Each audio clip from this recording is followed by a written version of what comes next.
एसपीसीएस education channel में स्वागत है मित्रों। आज का विषय बिंदु है जो बहुत ही महत्वपूर्ण है परीक्षा के दृष्टिकोण से। विषय है कि racial classification on the basis of definite physical traits, निश्चित शारीरिक लक्षण के आधार पर प्रजाति का वर्गीकरण। यह फुल क्वेश्चन पूछता है, ध्यानपूर्वक सुनिएगा, पूरे वीडियो को देखिएगा। आपको आशा करता हूं कि अवश्य ही यह समझ में आएगा। बहुत ही आसान है, अच्छे तरीके से मैंने इसको एक्सप्लेन करने का प्रयास किया है। चलिए चलते हैं विषय बिंदु को। निश्चित शारीरिक लक्षण के आधार पर प्रजाति का वर्गीकरण, racial classification on the basis of definite physical traits, निश्चित शारीरिक लक्षण। ठीक है, तो थोड़ा इसमें मिक्स करते हैं। प्रजाति क्या है, प्रजाति का ये भी लिखना पड़ेगा, डायरेक्ट आंसर पर आने से दिक्कत है। तो वस्तुतः प्रजाति एक जैविकीय या प्राणी शास्त्रीय अवधारणा है एवं प्रत्येक प्रजाति के सदस्यों की अपनी निजी शारीरिक विशेषताएं या लक्षण होती हैं। पहले भी हम लोग इस ढंग का परिभाषा देख चुके हैं। और ये विशिष्ट शारीरिक लक्षण एक पीढ़ी से दूसरे पीढ़ी में वंशानुगत रूप से हस्तांतरित होते हैं। इस कारण से मानव समूहों में प्रजाति के आधार पर उसे पहचाना जा सकता है। मजुमदार महोदय के मतानुसार यदि व्यक्तियों के एक समूह को समान शारीरिक लक्षणों के आधार पर अन्य समूहों से पृथक पहचाना जा सके तो वह जैविकीय समूह के सदस्य कितने ही बिखरे क्यों न हो, वे एक ही प्रजाति के माने जाते हैं। सामान्यतः प्रजाति वर्गीकरण में 3 प्रकार के शारीरिक लक्षणों को आधार मानकर अध्ययन किया जाता है। तो आज का जो विषय है वह है निश्चित शारीरिक लक्षण के आधार पर प्रजाति का वर्गीकरण। ये कौन नंबर, डिफिनिट फिजिकल ट्रेट्स। इसके अंतर्गत है कि हमारे शरीर में ऐसे कौन से निश्चित शारीरिक लक्षण है, ऐसा कौन सा शारीरिक लक्षण है जिस पर किसी अन्य चीज़ों का प्रभाव नहीं पड़ता है या निश्चित शारीरिक लक्षण है, और उस लक्षण के आधार पर जो है प्रजाति को पहचानना या प्रजाति का वर्गीकरण करना। चलते हैं नेक्स्ट पेज की ओर। निश्चित शारीरिक लक्षण। ठीक है, तो निश्चित शारीरिक लक्षण का तात्पर्य ऐसे लक्षण से है जिन पर वातावरण या पर्यावरण का प्रभाव नहीं के बराबर पड़ता है एवं निश्चित शारीरिक लक्षण के अंतर्गत परीक्षण एवं नाप जोख की प्रक्रिया अपनाई जाती है। ये इंपॉर्टेंट है, नाप जोख की प्रक्रिया।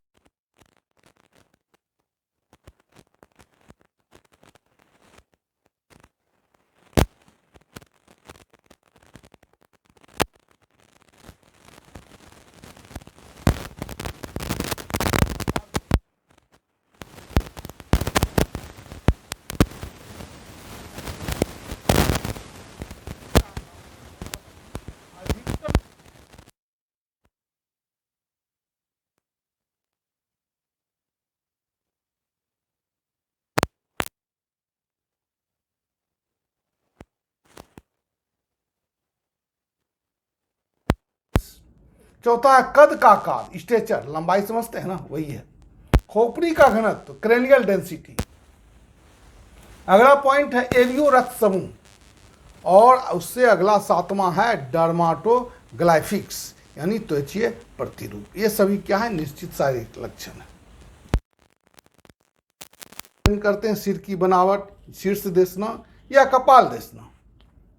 प्रजातीय वर्गीकरण में यह एक महत्वपूर्ण शारीरिक लक्षण है क्योंकि सिर के बनावट पर पर्यावरण का प्रभाव नहीं के बराबर पड़ता है। सिर के बनावट में सर्वाधिक महत्वपूर्ण तथ्य सिर की अधिकतम लंबाई और चौड़ाई का पारस्परिक संबंध होता है। अर्थात सिर की अधिकतम चौड़ाई में, यहाँ देखिए, अधिकतम चौड़ाई में 100 से गुना करके सिर के अधिकतम लंबाई से भाग देकर शीर्ष दिशना है ना, या सेफालिक इंडेक्स या कपाल देशना ज्ञात किया जाता है। अतः शीर्ष देशना या कपाल देशना क्या हो गया? देखिए, सिर की अधिकतम चौड़ाई गुने 100 बटे सिर की अधिकतम लंबाई। क्लियर है? इस प्रकार शीर्ष देशना के आधार पर सिर के बनावट को सामान्यतः 3 भागों में विभाजित किया जा सकता है। क्या है वो? लंबे सिर, जिसको दीर्घ कपाल के नाम से जाना जाता है। इसकी शीर्ष देशना कितना होती है? 75 से कम होती है। दूसरा है मध्यम सिर, यानी कि मध्य कपाल, है ना, मेसोसेफालिक, है ना, शीर्ष देशना 75 से 80 के बीच पाई जाती है। उसके बाद है चौड़े सिर, यानी पृथु कपाल, है ना, ब्रैचिसेफालिक, शीर्ष देशना 80 से अधिक पाई जाती है।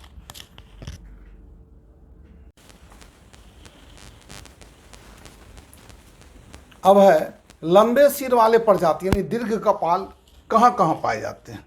दीर्घ कपाल निग्रो प्रजाति का विशिष्ट लक्षण है। इस प्रकार के प्रजाति की शीर्ष देशना 75 से कम होती है। भारतीय संदर्भ में दीर्घ कपाल अथवा 75 से कम शीर्ष देशना वाले प्रजाति पंजाब, राजस्थान, कश्मीर, उत्तर प्रदेश आदि स्थानों में देखने को मिलते हैं। अब है मध्यम सिर वाले प्रजाति, यानी मध्यम कपाल वाले हैं। तो मध्यम कपाल नॉर्डिक प्रजाति के लोगों का विशिष्ट लक्षण है। इस प्रकार के कपालों की देशना 75 से 80 के बीच पाई जाती है। भारतीय संदर्भ में भारत के उत्तर पूर्वी जनजातियों में इस प्रकार की शीर्ष देशना पाई जाती है। अब दूसरा है आगे चौड़े सिर वाले प्रजाति, यानी कि पृथु कपाल बोलते हैं। इस प्रजाति की कपाल देशना 80 से अधिक होती है। यह प्रजाति चौड़े सिर वाले प्रजाति के अंतर्गत आता है। इस प्रकार के सिर अल्पाइन, आर्मिनायड एवं डिनारी प्रजाति के सदस्यों में पाई जाती है। भारतीय संदर्भ में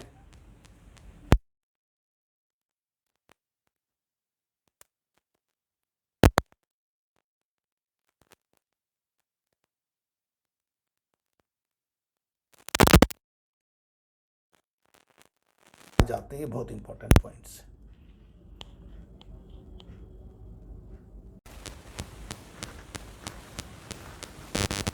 अब है भारतीय मिश्रण के कारण, प्रजातीय मिश्रण के कारण आज एक ही प्रजाति में एक से अधिक आकृति वाले सिर देखने को मिलते हैं, क्योंकि कॉकेसाइड प्रजाति के सदस्यों में लंबे, चौड़े तथा मध्यम तीनों प्रकार के कपाल पाए जाने लगे हैं। अतः शीर्ष देशना पूर्णतः प्रजातीय वर्गीकरण के आधार के योग्य तथ्य नहीं माना जाता है। चलिए अगला पॉइंट है चेहरे की बनावट, यानी चेहरे की देशना या फेशियल इंडेक्स क्या होता है। चेहरे की बनावट के आधार पर भी प्रजातीय वर्गीकरण किया जाता है। चेहरे का बनावट ज्ञात करने के लिए चेहरे की देशना यानी कि फेशियल इंडेक्स ज्ञात किया जाता है। अतः चेहरे की देशना ज्ञात करने के लिए चेहरे की अधिकतम चौड़ाई को 100 से गुना कर चेहरे की अधिकतम लंबाई से भाग दिया जाता है। देखिए नीचे फॉर्मूला है, चेहरे की देशना फेशियल इंडेक्स यानी चेहरे की अधिकतम चौड़ाई बटे चेहरे की अधिकतम लंबाई गुना 100।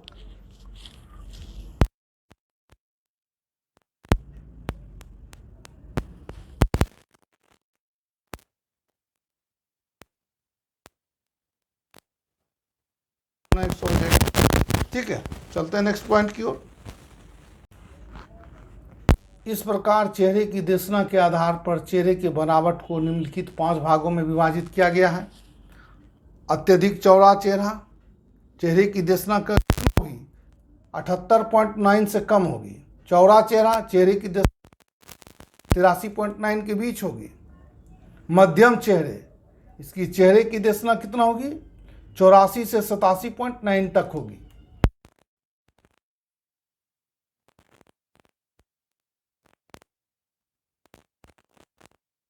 चेहरे की देशना 93 से। चेहरे की बनावट के अंतर्गत यह एक तथ्य बहुत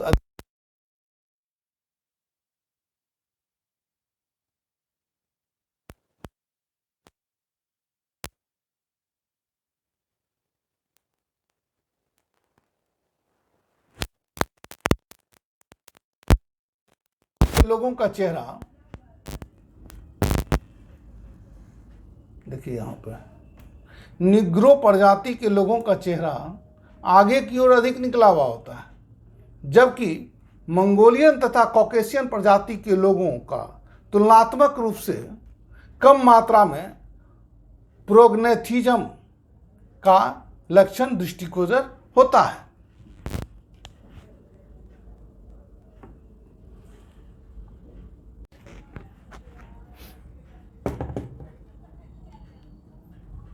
अगला पॉइंट है नाक की बनावट, नासिका देशना या नस्ल इंडेक्स।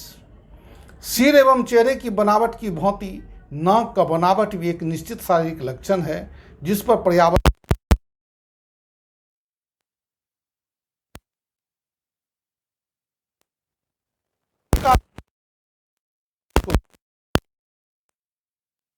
का देशना ज्ञात करने के लिए नाक की अधिकतम चौड़ाई में 100 से गुना कर नाक के अधिकतम लंबाई से भाग दिया जाता है। अर्थात नासिका देशना बराबर लिख सकते हैं कि नाक की अधिकतम चौड़ाई गुना 100 बटे नाक की अधिकतम लंबाई। इस प्रकार नासिका देशना के आधार पर नाक के बनावट को सामान्यतः 3 भागों में विभाजित किया गया है। पहला है लंबी नाक, इसमें नासिका देशना 70 से कम होती है ना। इसको क्या बोलते हैं? लेप्टोराइन, है ना। दूसरा है मध्यम नाक, है ना, नासिका देशना 70 से 84 तक होती है। चौड़ी नाक, है ना, नासिका देशना 84 से अधिक होती है।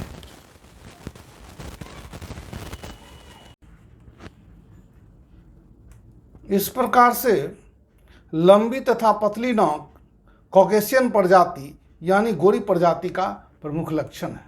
भारतीय संदर्भ में यह कश्मीर, पंजाब, राजस्थान में लंबी नासिका पाई जाती है। अब अगला है मध्यम नाक या चपटी नाक, मंगोल प्रजाति के सदस्यों में पाई जाती है। भारतीय संदर्भ में भारत के उत्तरी पूर्वी भागों के लोगों में इस प्रकार की नासिका पाई जाती है। चौड़ी नाक निग्रो प्रजाति के सदस्यों में पाई जाती है।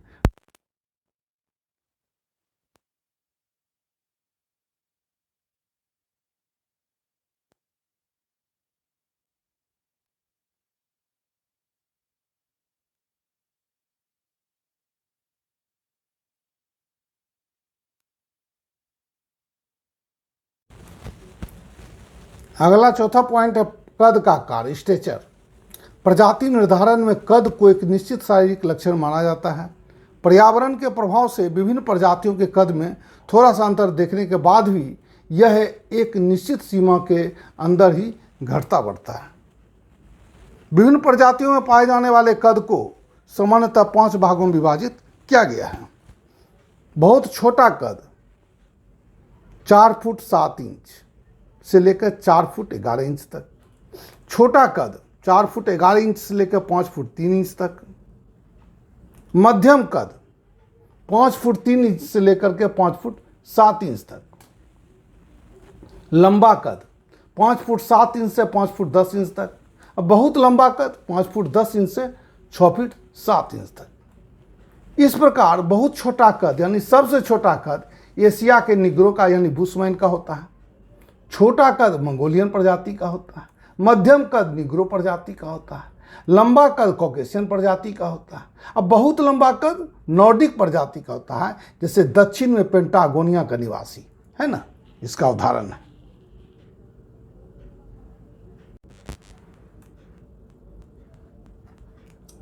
इस प्रकार से इस आधार पर कहा जा सकता है कि मंगोलियन प्रजाति के सदस्यों में छोटा कद देखने को मिलता है, जबकि कॉकेसाइड प्रजाति के सदस्य तुलनात्मक रूप से लंबे कद के पाए जाते हैं।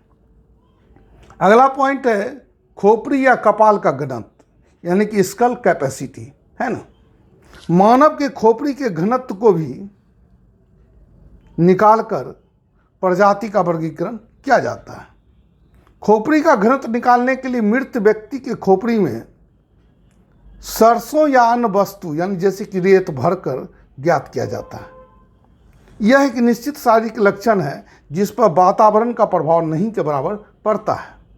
सामान्यतः व्यक्ति के कपाल का घनत्व 1100 सीसी से लेकर 1500 सीसी तक होता है, परंतु गोरी प्रजाति यानी कॉकेसाइड का कपाल घनत्व सबसे अधिक, मंगोल प्रजाति का कपाल घनत्व अपेक्षाकृत कम, निग्रो प्रजाति का कपाल घनत्व सबसे कम होता है, एस्किमो जनजाति का खोपड़ी का घनत्व सबसे अधिक होता है। यह जान लीजिए, बहुत इंपॉर्टेंट पॉइंट है।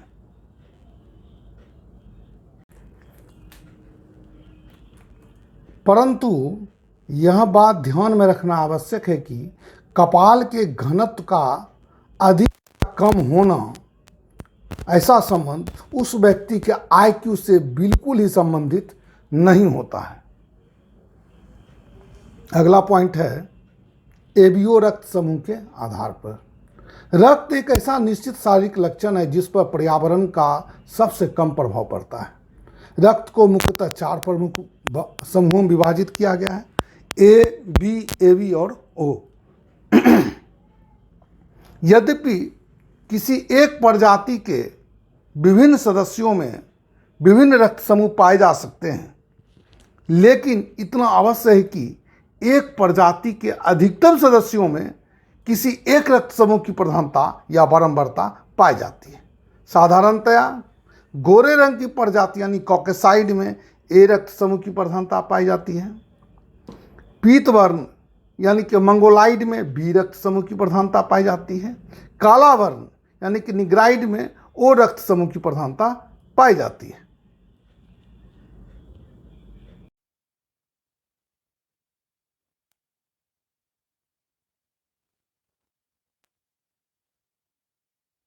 ए रक्त समूह 17 से 22%, बी रक्त समूह 24 से 26%, ओ रक्त समूह 53 से 58% के बीच पाए जाते हैं।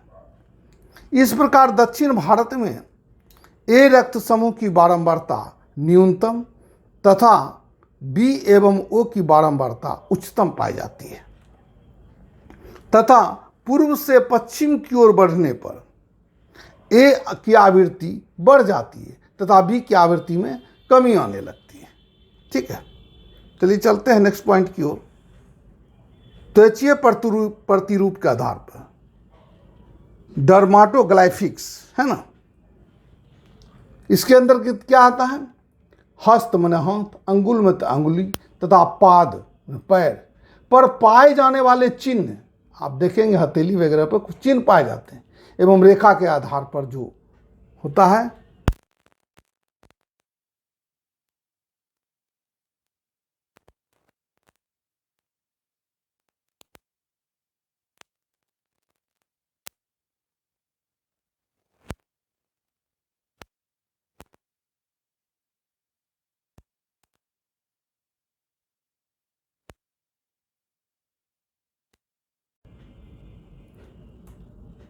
प्रजाति वर्गीकरण में हस्त, अंगुल एवं पाद मीन्स पैर की रेखाएं महत्वपूर्ण भूमिका का निर्वाह करते हैं। अतः सर्वश्री वाइल्डर महोदय के अनुसार मानव की हथेली पर मुख्य रूप से 3 प्रकार की रेखाएं यानी कि त्वचीय प्रतिरूप पाए जाते हैं और ये तीनों प्रकार के त्वचीय प्रतिरूप विभिन्न प्रजातियों का प्रतिनिधित्व करते हैं। कौन कौन से हैं? देखिए, त्वचीय प्रतिरूप जो है पैटर्न है 1197 श्वेत प्रजाति में पाए जाते हैं, 975 मंगोल प्रजाति में पाए जाते हैं और 755 निग्रो प्रजाति के सदस्यों में पाए जाते हैं। इसके अतिरिक्त हाथ की उंगलियों तथा पैर की उंगलियों के पोरों पर टिप्स पर मुख्य रूप से 3 प्रकार की आकृति पाई जाती है जो विभिन्न प्रजातियों का प्रतिनिधित्व करती है। जैसे चक्र, चक्र क्या है? श्वेत प्रजाति यानी कॉकेसाइड में पाए जाते हैं। शंख मंगोल प्रजाति में पाए जाते हैं, लूप जिसको बोलते हैं। आर्क वृत्तखंडीय निग्रो प्रजाति के पोरों पर पाए जाते हैं। तो ये है मित्रों, मतलब निश्चित शारीरिक लक्षण के आधार पर प्रजातीय वर्गीकरण का आधार है ना। मैंने डिटेल्स में लिखा था, उसको मैंने आपको समझाया हूँ। आशा करता हूँ कि आप इसको अच्छे से देखे होंगे, समझ गए होंगे। बहुत ही आसान है, लंबा है लेकिन बहुत आसान है। इसको आप आसानी से इसका आंसर दे सकते हैं, बहुत अच्छा नंबर मिलेगा इसमें, है ना। थोड़ा सा ग्राफिकल है, मैथमेटिकल है ना। चलिए चलते हैं नेक्स्ट क्वेश्चन की ओर अगले क्लास में। अभी इस क्लास को इतने ही समाप्त करते हैं। वीडियो अच्छा लगे तो लाइक शेयर और सब्सक्राइब जरूर करें। धन्यवाद।